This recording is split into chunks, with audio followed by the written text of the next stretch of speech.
Hey there, it's Kate Swoboda, also known as Kate Courageous. I'm the creator of YourCourageousLife.com, the director of the Courageous Living Coach certification at TeamCLCC.com, and author of the book, The Courage Habit. In my continuing quest as a multi-potentialite, I also talk about teaching the teachers over at Facilitate with Impact. And now I'm the host of a new podcast, the Your Courageous Life podcast. We're going to talk about going after what you want and living a more courageous, emotionally resilient life. I might drop a couple of F-bombs, so don't listen with your kids in the back seat. And here we go.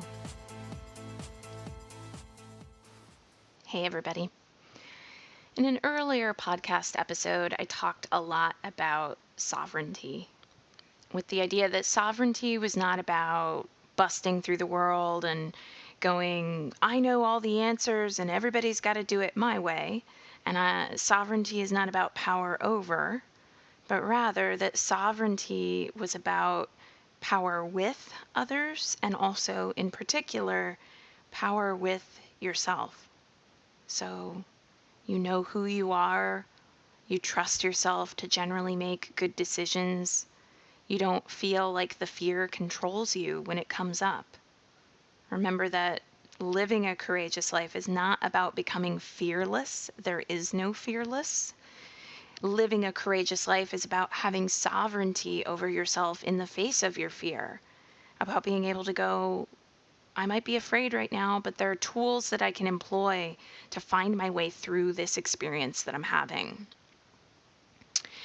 And I wanted to talk about sovereignty in a way that might seem a little bit odd. And it is sovereignty with your phone, specifically your smartphone. And some of you, if there are very few of you who are actually listening to this somehow and you have analog or corded phones and you're going, this doesn't really apply to me, you never know. This might end up applying to you. I think it's an important thing to think about, and it's one that I think about in relationship to my work with habit formation, because the way that we so often use our smartphones right now totally play right into cue, routine, reward. So any of you who have heard me talk about habit formation before, with all the habits in your life, the things that you do habitually, or let's just say with a great many of them, there's a part of the brain called the basal ganglia that is primarily involved in habit formation and execution. And I like to think of the basal ganglia as being like the brain's project manager. It's looking at the stimuli coming in, the things that you're doing, thinking, feeling, sensation, witnessing, and it's going, I've seen this before. Here's what we did with this last time. Let's execute this system. And if it encounters something unfamiliar, there's some stress in terms of what to do with that situation. So we start getting into these behavioral habits, and often once something becomes a habit, we don't even think about the fact that it's a habit. It starts to be something that we fuse in our minds. Fuse as in to put together, F-U-S-E. We fuse this idea that it's who we are. Oh, I'm just a perfectionist. It's just how I am. Well, maybe not. Maybe it's just a habit. And that is the work that I am exploring over at, YourCourageousLife.com and teaching to the participants in the Courageous Living Coach certification and looking at in my book, The Courage Habit. But here's another thing that I think about in relationship to habits and cue, routine, reward. What are the things that are habitual and embedded in our lives that preclude us or that make it more challenging for us to change habits? And the way that we interact with a hell of a lot of technology, and particularly how most people these days interact with their smartphones, legitimately keeps them from living the lives that they want. And I'm going to talk about why I say that, what I see, and what I think we can do about that during today's episode.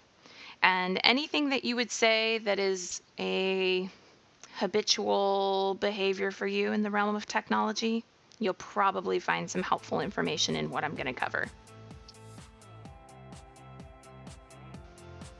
right. So, first things first, a little bit of my own background with all this.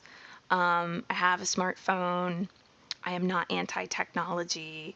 I use a smartphone for my business. I think that technology is doing a lot of great things. I think social media can be a great force for good and coming together and connection. So basically, having said all that, there's nuance to all of this. And I'm always wary whenever someone comes out with some grand pronouncement about life without just putting it out there that, hey, there's nuance here, there's discernment, there's no set of moral platitudes that I'm going to share in this that are always relevant and always true at all times.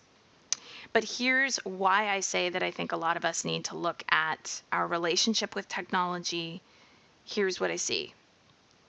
Primarily, I see disconnection. Disconnection. I see disconnection from the people that we love because we put our faces in the smartphones and in the tablets and in the television and in the computers. And the crazy thing is, we're doing it when other people are right there in the room or in the house with us. I mean, really think about this for a moment. It's kind of funny sometimes. I definitely know my husband and I, for instance, have done this and we've laughed about it. Being in two different rooms in the house and like texting your partner because you don't feel like getting up. Like we've all done it, okay? And there's, of course, a spectrum. And I think that we really need to think about what we're communicating to the people around us when we always have our faces in a device.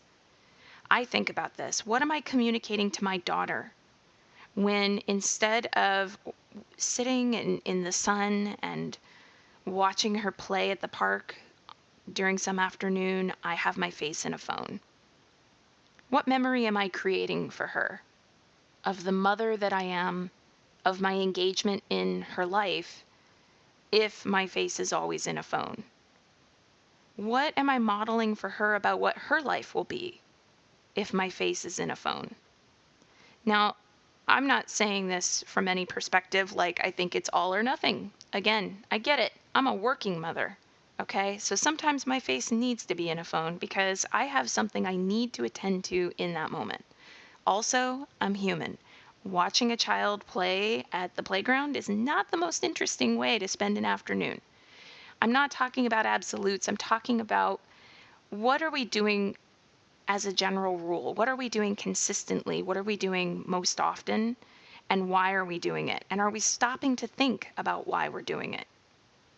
This disconnection from others is on a spectrum because on one level, there's disconnection from the very people who are living in our houses in favor often of connecting to people we don't even know, strangers on the internet. So on one hand, there's the disconnection of the people that we are there with. And then on the other hand, there is the subverting of traditional forms of connection that actually do us more benefit in favor of forms of connection that are really just superficial. And what I mean by that are things like being at a party or being at a dinner and constantly checking your phone. Like the connection is there and you want to show people what's happening on your Instagram feed or read them this or that funny thing that just popped up onto your phone or go, oh, so and so just texted me this and this and this. And it is a form of connection to bring a phone into a party, a dinner, a conversation on some level, but it subverts much more meaningful aspects of connection. I mean, we are social animals here. We need eye contact. We need appropriate touch. We need deep listening. We need the sense that someone really hears not just our actual words, but that they have an empathetic response to the experience that goes along with the actual words. We are at parties taking selfies with people to prove that we existed instead of really showing up with them and truly, truly existing. It's impacting our health to spend so much time on our phones. You guys know this already for sure. It's impacting sleep habits. It's impacting our necks, like we're getting texting thumb carpal tunnel symptoms. We're getting neck issues from hunching over phones. It's impacting our stress levels. I mean, the constant onslaught of information and the integration of that information is impacting stress levels. It's impacting our ability to be present, to be focused. It's impacting our cortisol levels, which means it's going to impact us hormonally. Higher rates of depression are associated with a lot of particularly social media use, but probably also with phone use in general. So here we are, we have this device in our hands that can impact our attention, our focus, our health, our wellness, our sleep, our connection, and yet we keep using them. And I think that we keep using them because we're afraid. And you're like, afraid? What? That wasn't the answer that I expected you to say. I expected you to say that we are addicted. I expected you to say, and that all can be true too. I think that there's a certain level of addiction happening.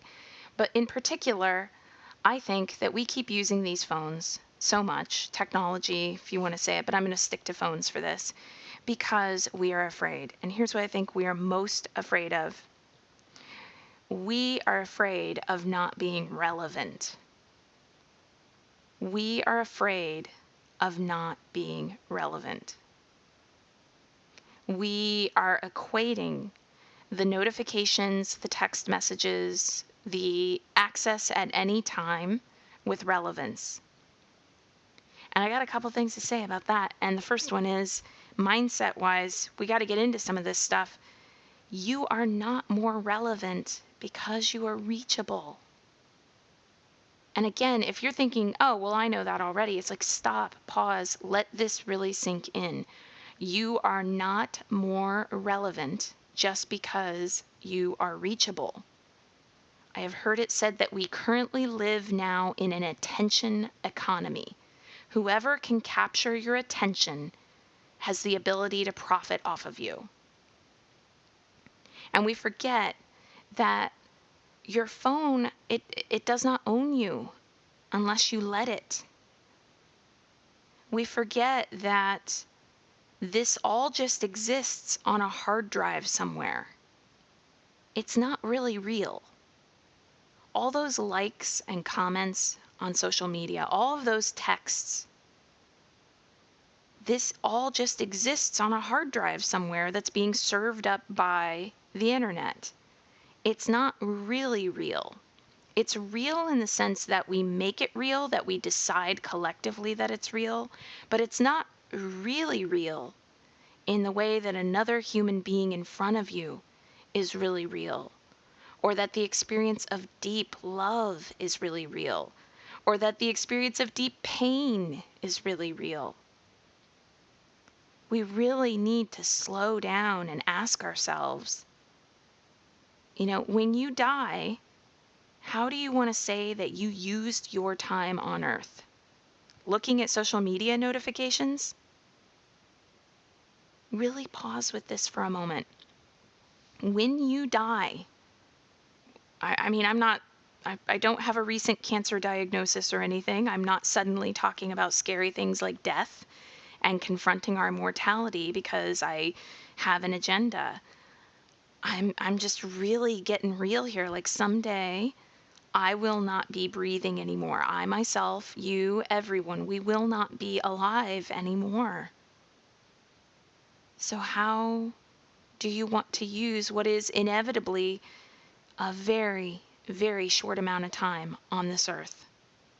Who do you want to be, and what do you want your life to really be for and really be about?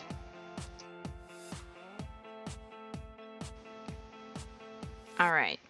So I am not all doldrums, I promise. I have been a fan of the hilarious Giphy. I have a Bitmoji, avatar. I'm not saying that this is like the choice between you're either an intentional person who doesn't use technology ever, or you're just this completely superficial person who only pays attention to Facebook notifications and that's your whole life. No, of course not. Again, nuance, nuance, nuance. What I'm saying is let's get back to, I think, a more important question, which is what's a phone actually supposed to be used for? Like, stop and think about that for a minute. What's a phone really supposed to be used for? Why was it invented? Well, it was invented really for connection, communication, and connection. So if you have ever thought to yourself, well, I've really tried to give up my phone before, and I find that I just can't, then I think a great entry point would be to ask yourself, what's a phone supposed to be used for? Communication, connection. Notifications are not connection. Responding to every little comment on a post is not connection. It's not actually true connection. So let's start talking about how to get unhooked from constantly using your phone so that you can get into the things that really, really matter. Let's talk about how to stop using your phone so that you can feel relevant. Again, I don't think that you want to get to the end of your life and really think about how many hours of your life already have gone towards checking notifications on your phone or arguing with someone about something that doesn't really matter on Facebook or seeing how many people liked your photo on Instagram or double checking whether or not that person has seen your funny text. How about we get off of our phones and into our lives before our lives are over?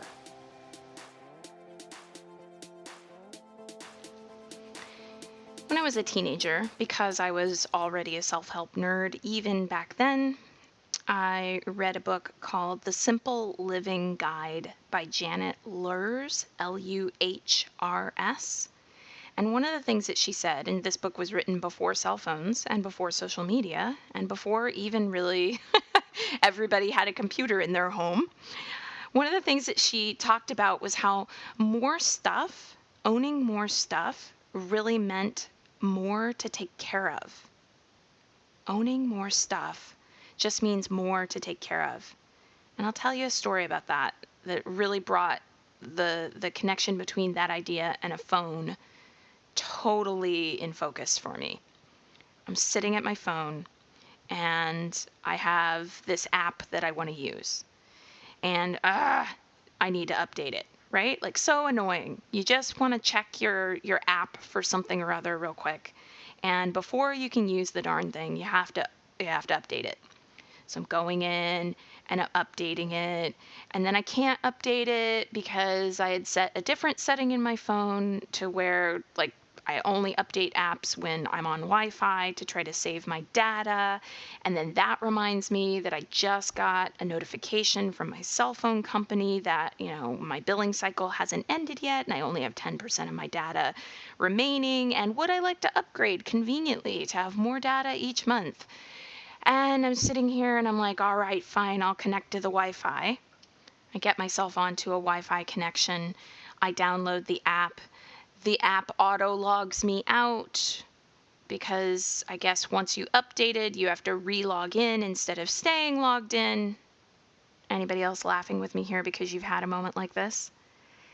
And the thought came through my head, you don't have to live like this. You don't have to live like this.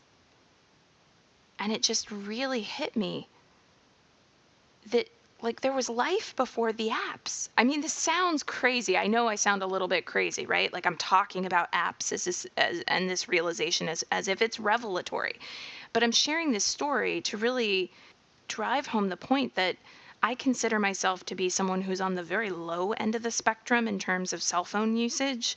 I definitely check my apps. I definitely But like, even I, thinking I'm being a very conscious human being about all this, get so sucked into all of these little things that my cortisol levels were going up. I felt hot.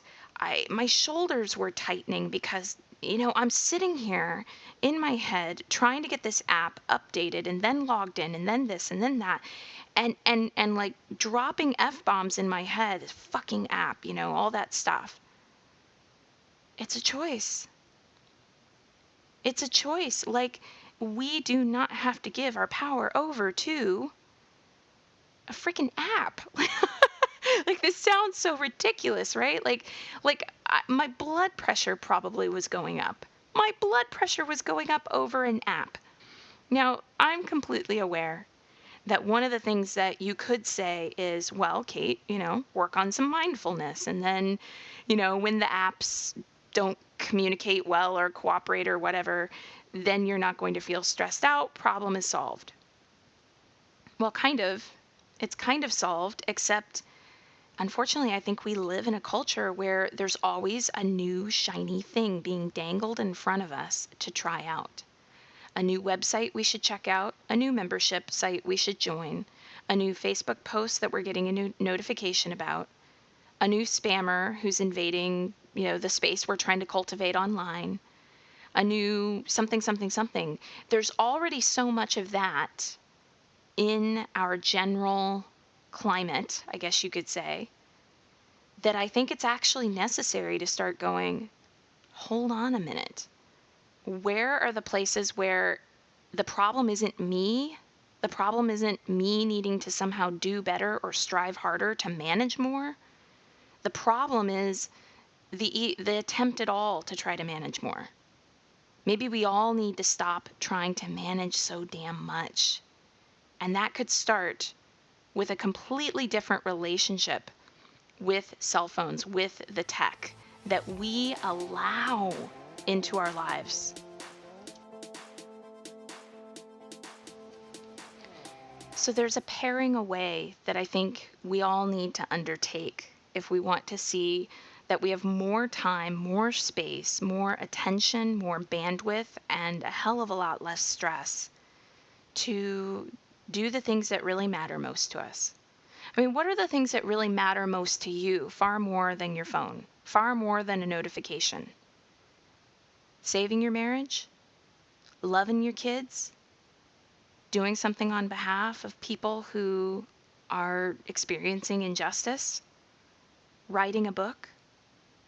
Figuring out how to travel, wildest adventure of your life?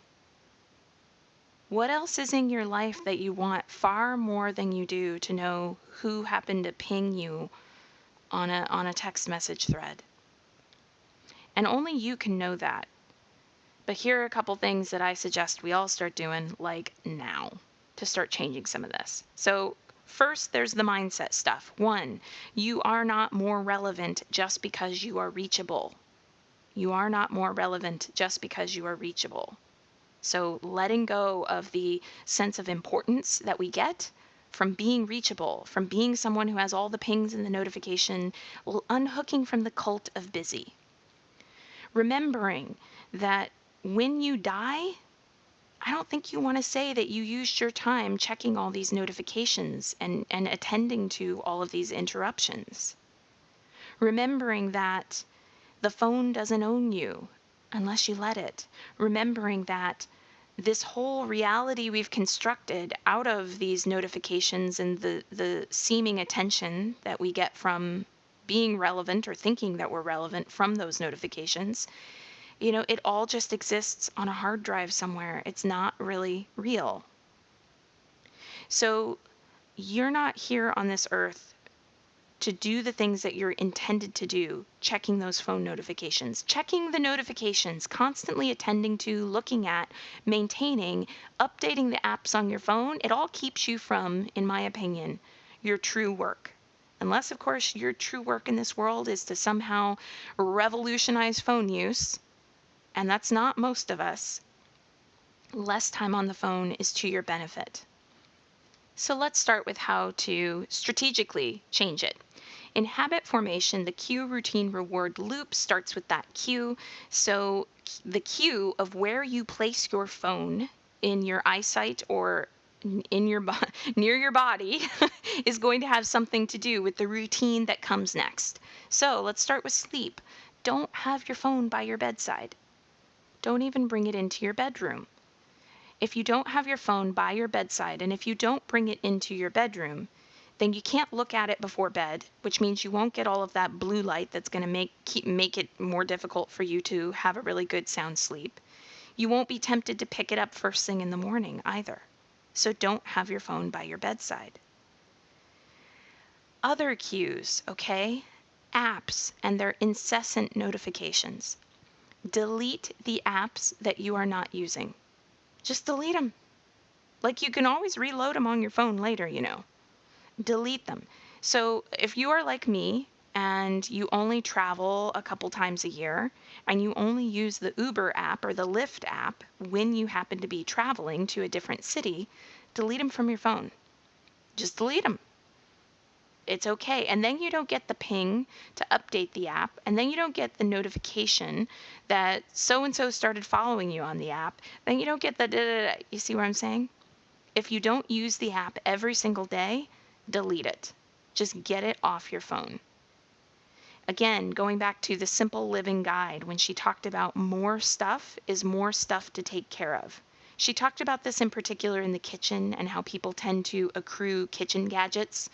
And when you accrue kitchen gadgets, then you have to clean them and you have to store them and you have to repair them if they fall into disuse. And so do you really need that Cuisinart kitchen food processor, or would a knife do the same job? How much do you really use the food processor? Do you really want it? Do you really need it? Is it going to be worth the time and the hassle to clean and to store and to move from house to house, all of that? The same philosophy can apply to these apps.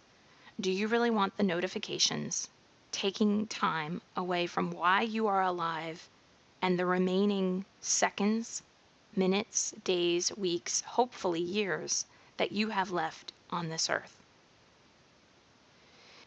My next suggestion is going to sound perhaps the craziest, but it's a really helpful one for beating phone addiction, and it is: use your smartphone or cellular phone as if it is a wired analog phone. So if you're doing a little double take on that, I'm telling you, I've been doing this lately and I'm liking it. And it's interesting the first few times that you do it, how often you'll notice that little impulse to pick up your phone and look and see what's new or see if something came in. So I literally have been using my phone lately as if it is a wired phone. I will put it on my desk at home and I will leave the house without it. Leave the house without it. We forget that only a few decades ago it wasn't an option to bring a phone with you. The only people who had phones that they took with them everywhere, for the most part, were people who literally had to be reached at a moment's notice. So, I don't know, like a top surgeon who had to be notified if there was a kidney available for their transplant patient. But that's it. Where did we get this idea that we need to be reachable at all times? Again, I think it has something to do with wanting to feel relevant. And sometimes I think it has something to do with a very real fear that we have about living in a world that is fundamentally out of control. Bad things happen to people, whether we have cell phones or not. Getting a call or a notification about that thing happening sooner doesn't necessarily change anything. On the whole, it probably adds far more stress to our lives to constantly be needing to charge, maintain, keep track of, find when lost, and follow up with the notifications that come through our phones, than any stress that we might save the occasional times when a true emergency happens and we really need to be reached right away. And again, where are we getting this idea that knowing about a tragedy, an emergency, or something else sooner is always better? It's not always better. Of course, it can be. Again, nuance, but not always. And are we stopping to think about what we're doing and how consciously we're doing it in the meantime? For a lot of us, and for quite some time now, myself included, yeah, I have not been stopping to think about that.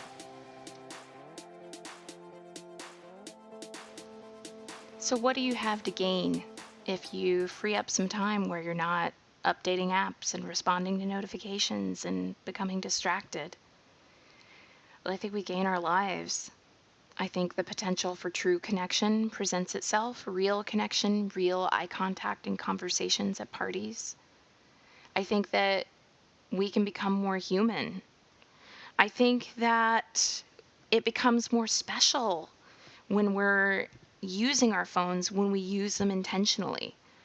I'm not I'm not trying to be a kind of grumpy, like anti cell phone, they're ruining everything grouch. I'm saying that it's more special to me to see a picture of someone's kid when that's the only time that they take the cell phone out at the party.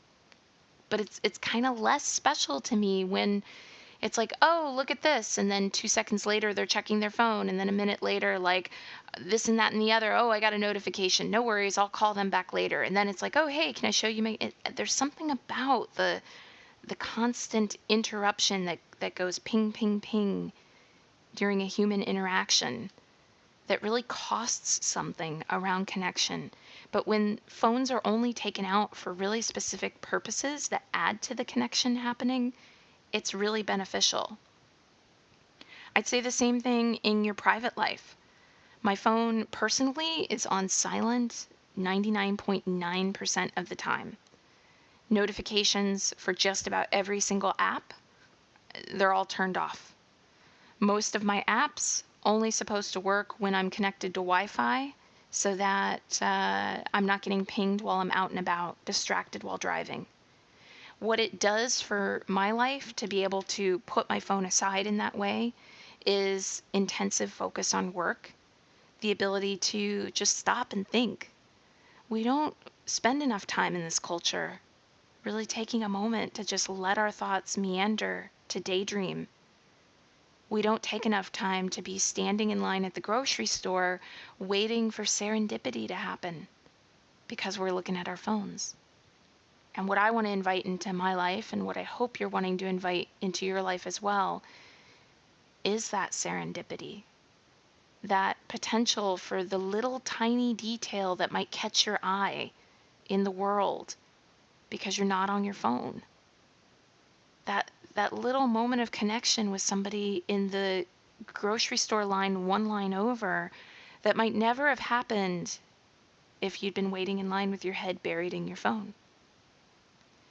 And of course, there's a wholeness and a connection to yourself within yourself that you feel the more you minimize distraction in your life and the more you become present to who you are and what you want and what you really want to create, the more you give yourself the gift of a wholehearted devotion to what you're really about.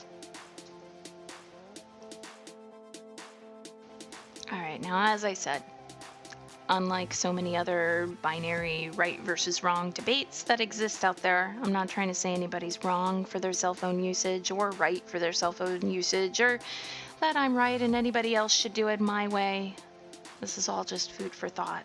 This is all just about you becoming more present and courageous in your life and really creating some space to let go of the habits that don't ultimately lift you up, nurture you, make you feel more fulfilled, more resilient, more courageous. It's about looking at the places where these habits don't actually serve you. That's all. And you might find plenty of ways where they do. Nonetheless, it's been such an enjoyable thing to contemplate, and hopefully this has been helpful for me to share with you.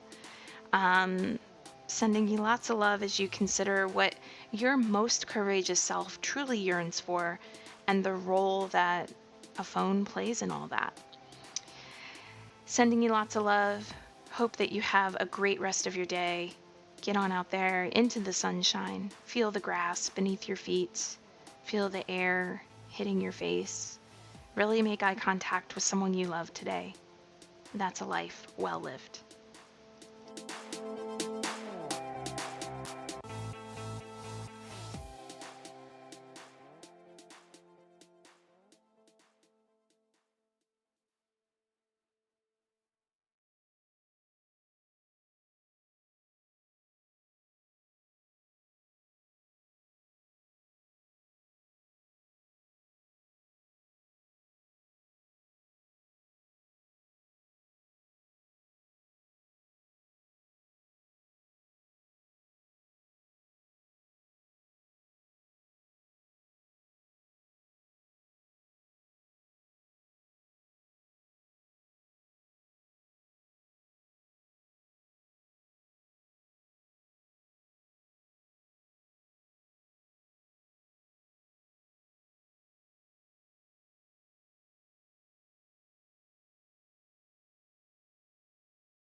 if you have any questions that you would love for me to offer an answer to or some thoughts on in an upcoming podcast, please do reach out to me, because I would love to answer your questions and give you a little riff on courage as it applies to a whole host of topics.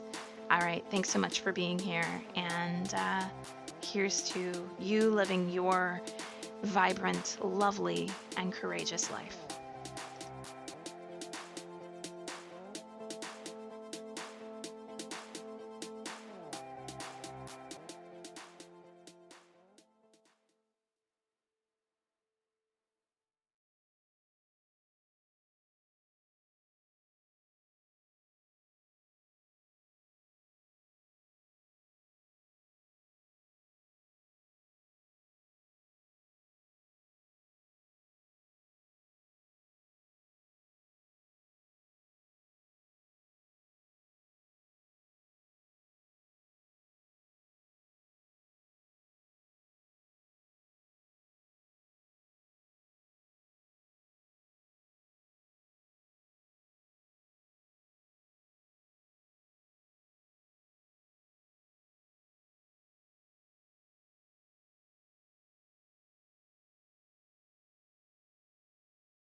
Definitely a lot less scar tissue with my husband, probably a lot faster progress in my business at various points. I mean, oh my goodness.